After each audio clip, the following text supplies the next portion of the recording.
Hello, my name is Rickard, and in this tutorial, I'm going to show you how to put together this composite in Photoshop.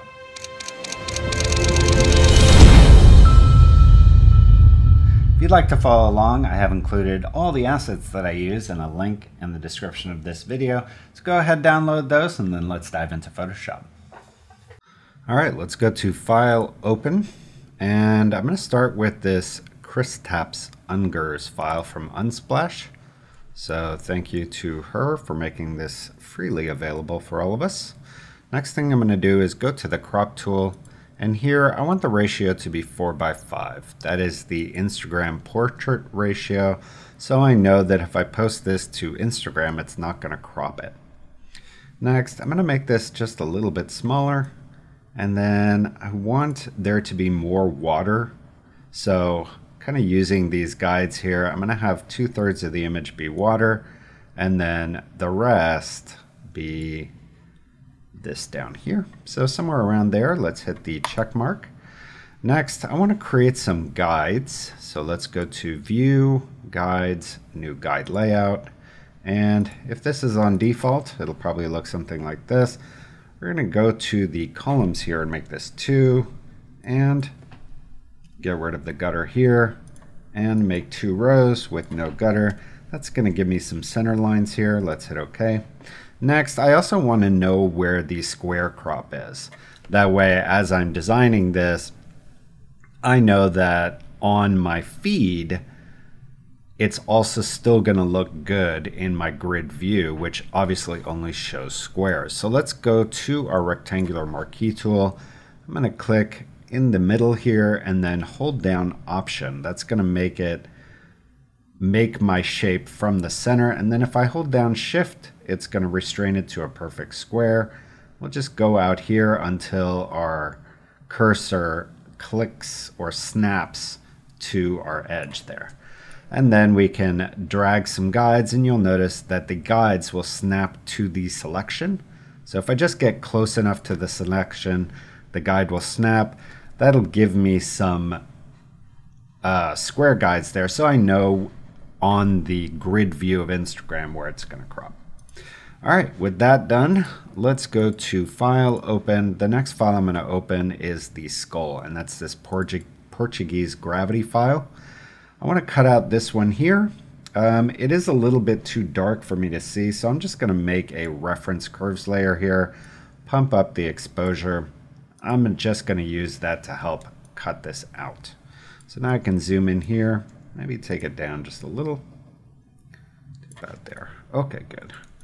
All right, and then here I could use either the pen tool, lasso tool, or what have you. Because I kind of want the edges to be a little rough, I'm not going to do this with the pen tool. Instead, I'm just going to freehand it with the lasso tool. So I'm just going to start drawing around. Now, anytime I use the lasso tool, I want to be holding down the Option key. And the reason for that is if I accidentally let go of my mouse, if I hold down Option, my lasso simply becomes a polygonal lasso and I don't lose my selection, or it doesn't automatically close it. And if I start drawing, it just reverts back to the normal freehand lasso. So just a little great trick there. As you're using the lasso tool, hold down the Option key. All right, let's draw around this. Let's see which part here we want to keep. Probably something like this.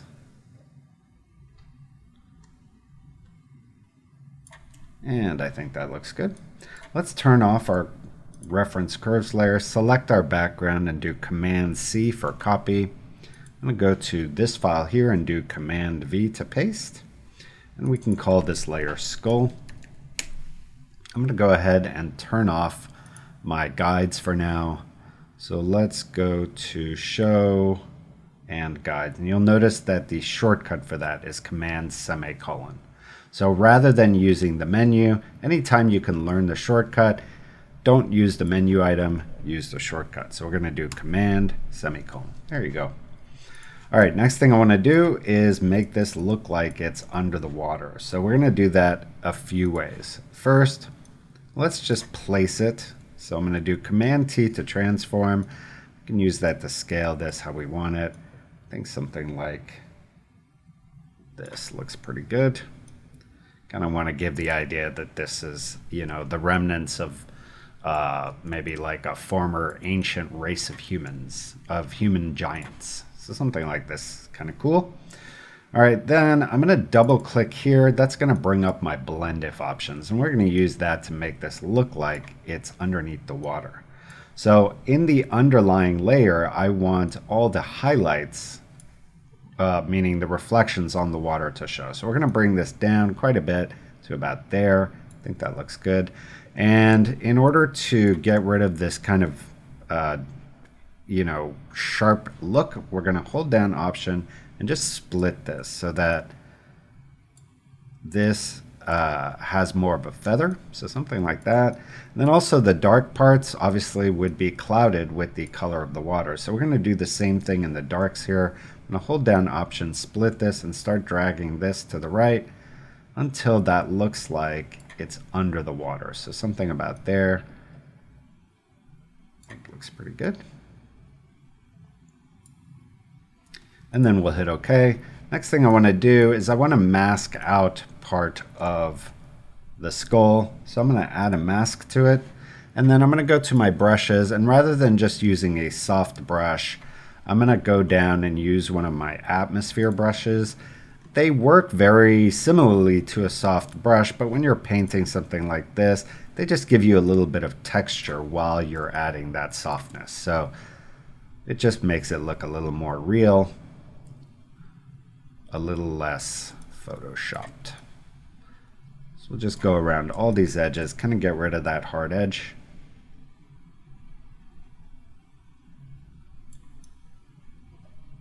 All right, I think something like that looks pretty good. Now we are getting too much color from this. It just doesn't feel like it's under there.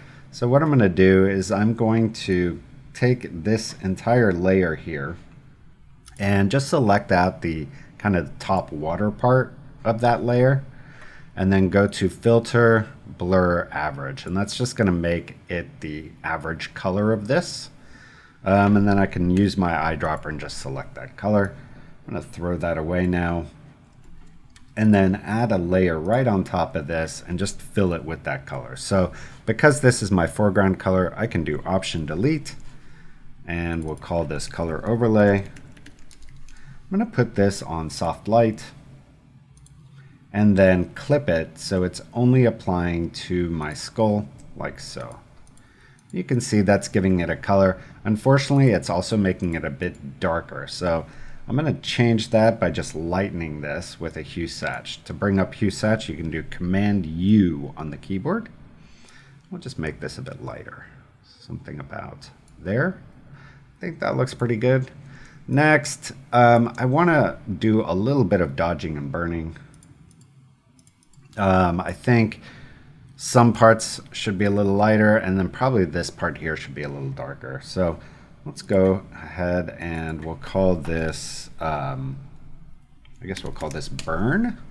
I'm going to put this on Overlay, and then back to my brush tool. I still have my atmosphere brush selected. I'm going to keep that and just go to black, hit D on my keyboard. That'll default my colors to black and white. And with black as my color, I'm just going to add a little bit of darkness in this area here. And then I'm going to take the fill down on this so it's pretty subtle. Around 40% looks good. Okay, and then I'm going to do the same thing again. We'll call this one Dodge. Put this one on Overlay again. And then this time with white, just going to paint in just a few of these areas here. I'm going to take my flow way down, so probably around 20. That way I can paint a little more without getting the full effect. So something like this.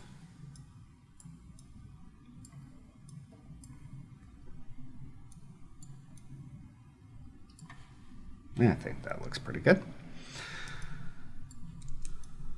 And I think both of them are probably too strong still. So let's take the fill down on this to 40, and then maybe this. Actually, this one I think is pretty good at 40. So let's leave them both at 40. Okay, next thing I want to do is I want to bring in a boat just to give this more scale, right? Although this does look large, we don't really have a sense of scale because there is nothing that we can directly relate size to. So putting a boat in there is going to help us do that. Let's go to File, Open. I've got this boat here, also from Unsplash. And here I'm just going to use the Object Selection tool. To use that, I'm just going to make a marquee rectangle around the object that I want to select, and then Photoshop should do the rest. Now you'll see here it did not do a great job because it selected this as well, although when I hover over it the object finder is actually working. So I'm going to just click on it like so, and you can see that's actually done a better job. I'm going to do Command C again, and then right above all my other layers I'm going to do Command V, and here I want this to kind of cross over maybe part of it, so I think right here, and here I want to also turn on my guides again, so I'm going to do Command semicolon. I want to make sure I don't put this outside of my square, so something here. And also now that I'm putting this in, I think I can make the skull bigger. So I'm going to take all the layers that make up the skull, do Command T for transform, and then put this here, and then kind of start making it a little bit bigger. So I think something like this looks good. All right, and then back to my boat. We're going to do Command T for transform. Maybe turn that a little bit so it's kind of going away from the coast, something like this. All right, and you'll notice this blue is a lot more blue than our background. Let's try to get those to line up a little bit better or match a bit better. I'm going to do that with a curve. So I'm just going to do Command M to bring up my curve. I can see that this has more cyan, so let's go to the red and just add a little cyan. And this also has more yellow, so let's go to our blue, add a little more yellow. And I think between those two, that's looking pretty good. So let's hit OK. Next, I also want a little bit of a drop shadow. Obviously, we have strong sunlight coming in here. There would be some kind of drop shadow in the below surface. So let's just go to here and add a drop shadow effect. And a couple tricks here with the drop shadow effect. One is if you go out here, you can actually drag where your drop shadow is. So you can see that that's changing the angle and the distance as I move those around. But nice interactive way to do that. And here I can just kind of see, okay, if the light's coming here, based on the shadows of the other objects, it'll probably be somewhere around here. Because it's sunlight, it just wouldn't be this soft. So we're going to take some of that size down so it's a little crispier. I'm also going to take it from multiply to overlay and take down the opacity a bit. I want some of those light areas underneath to kind of show through. So something around there I think looks good. All right, and I'm actually going to add one more drop shadow, and this is going to be an ambient drop shadow. And I'm going to put this on overlay as well, but I'm going to take the distance down to 0 and just add a little more size. This is kind of be an ambient shadow that just kind of runs around the boat itself. So something like this. Let's hit OK. Next thing I want to do is just add kind of an overall color grade to this. And for that, I want to make the water quite a bit bluer, but not this down here. So I'm going to do that with some masks. First, let's make the water bluer. Let's go to our curves layer here. I'm just going to go to red, maybe add a little cyan, and then go to blue and just add a little more blue. And I think on the green, I can also take that down. That'll just add a little more cyan to our blues. And then maybe also here, just add a little more contrast. Tiny bit of an S-curve. Actually, I'm not going to do that here. I'm going to do that on the whole image. So here I just want to focus on the color. Maybe a little more cyan and a little more blue. And I think that looks good. So let's go here and on my curves layer, because this is a pretty easy, I think I could just do something like this, kind of a very rough selection, and then on my curves layer here, I'm just going to fill that with black, and you'll see that that got rid of my color here. Now you'll notice there's a sharp line here. What I can do is double click on my mask. I don't want that behavior. Maybe it's under preferences. Let's see. Preferences, general. What happens when you double click on the mask?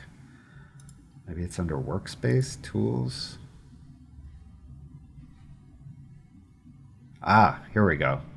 Okay, so double click layer mask launches select and mask workspace. I do not want that. I'm going to turn it off. Now when I double click this, it'll bring up the properties, right? So properties are down and I double click on the mask, it brings up the mask properties. That's the behavior I want. All right, and here I can add some feather to it, right? So if I add, let's say 100 pixels, I totally have gotten rid of that line, but my mask is still nicely not covering this and just coloring the water. All right, next, I am noticing that this is a little bit too light. So let's try to just take this color overlay. I'm going to do Command U again and just make this a little bit darker and a little more saturated. I think that looks good. Let's hit OK. And I'm also noticing that I kind of need to mask out this part here because it's covering it up too much. So let's go back to our mask. I'm going to zoom in here, go to my tool, my brush tool again, make sure I have black as my foreground color, and I'm going to take up the flow, and I just want to paint out this rock here and the waves around it.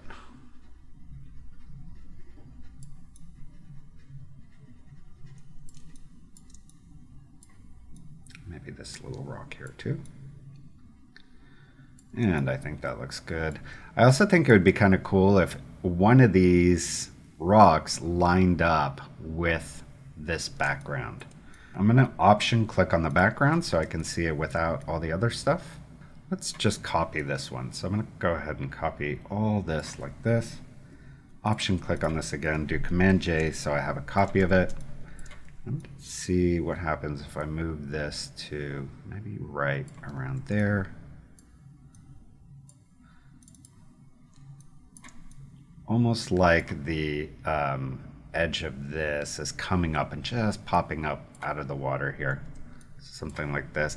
Because I don't want it to be too similar to this, which it is right now, I'm going to scale it a bit and then also just use a little bit of warping to try to change the shape of it a little bit. So something like this. And then we'll just add a mask to this, and with a soft brush we'll just paint out those edges around it. And I kind of want it to pop out of the water here, so I'll just, with a really soft brush, just kind of paint out that edge so it's just coming out of the water a little bit there. I think that looks good. Okay, good. And then finally, we're going to add a color grade on top of the whole thing. There's several ways I could do that. I think my preferred way right now is with the camera raw. So let's go ahead and do a merged. We'll do Shift Option Command E. Put everything into one layer here. Right mouse click and convert to Smart Object. I'm going to go up here to Camera Raw Filter. And in the Camera Raw Filter, we can do some basic corrections. I think I want to push it a little more toward blue and add a little more contrast, a little more shadows.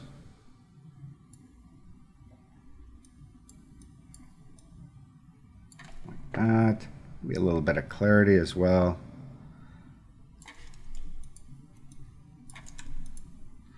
And then I'm going to go down to vibrance, add a little bit of that.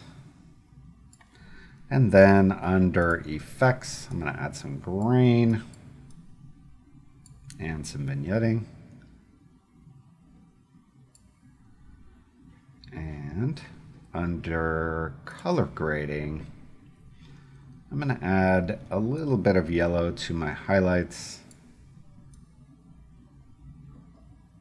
Just get that kind of aqua tone back. And then in the shadows here, we'll just push a little more blue. Something like this.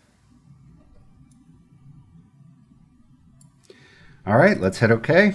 And there you have it. Pretty happy with that. You can see the before and the after there. So there you have it. Hopefully you learned some tips, tricks, and techniques that you can use in your own projects. And if you enjoyed this tutorial, please subscribe to my channel, leave a like, leave a comment, share this video, turn on your notifications, and here's some other tutorials that you can check out. I'll see you next time.